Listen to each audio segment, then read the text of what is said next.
দুনিয়াটা অনেক বড়, অনেক বড়, বলা বাহুল্য বড়।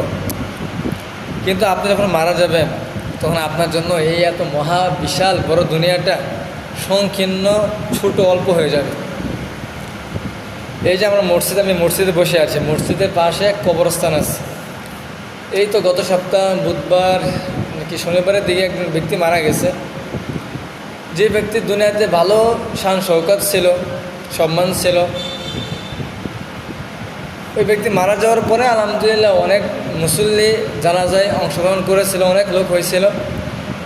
কিন্তু তিনাকে যেখানে কবর দেওয়া হয়েছে মসজিদের পাশে যেখানে কবর দেওয়া হয়েছে, ওই কবরস্থানে আপনার কাঁধ কি বলে কুম্ভর সমান পানি হয়েছিল। মোটামুটি কুম্ভর এবং পেট এবং কাঁধের মাঝামাঝি পর্যন্ত পানি হয়েছিল, এত পরিমাণ পানি জমছিল কবরের মধ্যে। লাশ নিয়ে আসা হয়েছে, দেখে পানি ভরা। তখন আপনার ওই বালতি দিয়ে এরা বুল দিয়ে ওই আপনার কবরস্থান থেকে পানি ভার করছে। ভার করে এরা ওই পাকা মানে প্যাকের মধ্যে, মাটির মধ্যে, কাদার মধ্যে ওই ব্যক্তিকে শোয়াইয়া তাতে দাফন করে দিচ্ছে। এটাই হচ্ছে দুনিয়া। আর আমরা কি না এই সামান্য দুনিয়ার জন্য কত হা হতাশ করতেছি। এই যে আপনি আছেন, আমি আছি, আমরা সবাই একসময় দুনিয়াতে ছিলাম না, আমাদের নাম নিশানা ছিল না।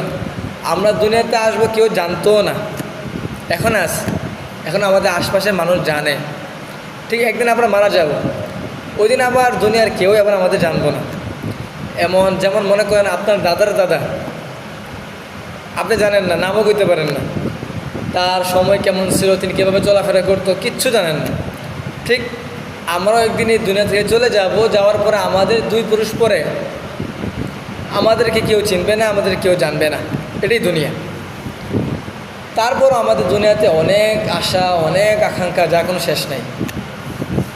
বেশি আশা করা দুনিয়াতে ভালো না, দুনিয়ার জন্য। আখিরাতে আশা করা তো যাইতেই পারে। আল্লাহ আমাদের বুঝার তৌফিক দান করুক।